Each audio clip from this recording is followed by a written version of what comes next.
श्री शिवाय नमस्तुभ्यम हरण महादेव। शिव प्राण के अचूक उपाय यूट्यूब चैनल पर आप सभी का स्वागत है। दोस्तों, आज मैं आपको सकट चौथ की कथा सुना रहा हूँ। इस कथा के सुने बिना पूजा का और उपाय का कोई भी फल प्राप्त नहीं होता है। तो यह कथा बहुत ही सुंदर है, आपको यह कथा जरूर सुननी चाहिए। शाम के समय 5 और 6 बजे के बीच में या चंद्रोदय से पहले आप भगवान गणेश जी की पूजा करें। उनके सामने लोटे का में जल भर करके रखें, उसमें तिल डालें, तिल के मोदक, दीपक भगवान के सामने रखें, पुष्पमाला भगवान के सामने रखें, माता पार्वती और भगवान शिव की पूजा भी करें।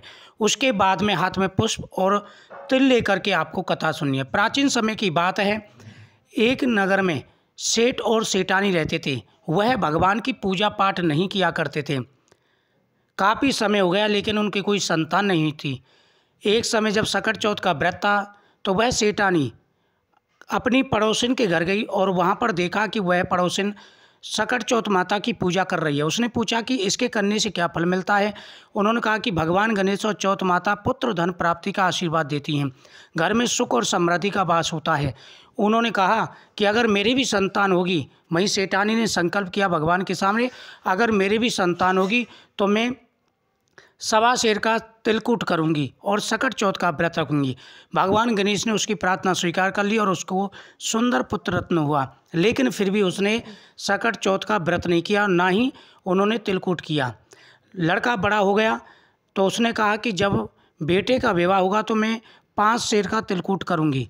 बेटे का विवाह भी तय हो गया, बेटे के फेरे होने लग गए, लेकिन फिर भी उसने तिलकुट नहीं किया, ना ही सकट चौथ का व्रत रखा। इससे भगवान गणेश जी नाराज हो गए। उन्होंने कहा कि इसको सबक सिखाना चाहिए। उन्होंने लड़के को वहाँ से गायब करके पीपल के पेड़ पर बैठा दिया। सभी लोग अचंभित हो गए, सभी ढूंढने लग गए, लड़का नहीं मिला। कुछ समय के बाद में जिस लड़की से शादी होने वाली थी वह अपनी सहेलियों के साथ में दुर्वा दल लेने गई।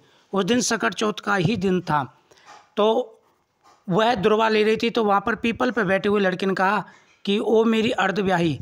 यह सुनकर कि सभी लड़कियाँ डर कर के भाग गईं और वह भी अपनी माता के पास आई और अपने माता से कहा कि हे माता, मैंने उस लड़के को पीपल वृक्ष पर बैठा देखा था जिससे मेरा विवाह होने वाला था।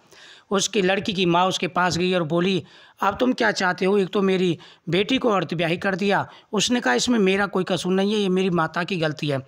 उसने सकट चौथ माता का व्रत बोला था मेरे जन्म के लिए, लेकिन मेरा जन्म हो गया तब भी नहीं किया, और विवाह के लिए बोला तब भी नहीं किया। वह सेठानी उस लड़के के पास पहुंची और कहा कि तुमने कुछ बोला था, सकट चौथ माता का व्रत बोला था, तुमने नहीं किया, इस वजह से तुम्हारा लड़का पीपल के पेड़ पर बैठा है। सकट माता नाराज है। उसने संगी संग सकट चौथ माता से क्षमा याचना की और उसने कहा कि मेरे बेटे का विवाह संपूर्ण हो जाए तो मैं अभी 5 सेर का तिलकुट करूंगी। भगवान गणेश जी ने उसकी प्रार्थना स्वीकार कर ली। लड़का लड़की का विवाह संपन्न हो गया। उसके बाद में लड़के की माता ने वहीं पर सभी के साथ में 5 सेर का तिलकुट किया और सकट चौथ माता से प्रार्थना की, हे सकट चौथ माता, आपने जैसे मुझे सब प्रकार का सुख और वैभव प्राप्त किया, वरदान दिया, उसी प्रकार से आप सभी को वरदान दें कि सभी का हर प्रकार का कार्य संपन्न हो, सभी को हर प्रकार की सुख सुविधाएं उपलब्ध हों और साथ ही आपकी कृपा सदा ही उन पर बनी रहे। तो सकट चौथ वाले दिन इस कथा को सुनने से घर के सभी संकट दूर हो जाते हैं। साथ ही माताएं बच्चों के नाम से ये कथा जरूर सुनें। कथा सुनने के बाद में शाम को चंद्रमा को अर्घ दिया जाता है और चंद्रमा को अर्घ देने के बाद ही व्रत का पारण किया जाता है। इससे भगवान गणेश जी उस व्यक्ति पर, उस परिवार पर सदा ही अपनी कृपा दृष्टि बनाए रखते हैं। साल का ये सबसे बड़ा व्रत है। इस दिन भगवान गणेश जी के सामने दीपक जला करके ओम गंगणपति नमः मंत्र का जाप करके भगवान के सामने तिलकुट जरूर रखें। इससे प्रत्येक इच्छा पूरी हो जाती है। दोस्तों, यह साल का सबसे बड़ा व्रत है। इस व्रत के करने से धन धान्य बढ़ता है, हर प्रकार के सुख और वैभव प्राप्त होते हैं। इस वीडियो को ज़्यादा से ज़्यादा शेयर करें, साथ ही कमेंट में ओम नमः शिवाय, श्री शिवाय नमस्तुभ्यम, श्री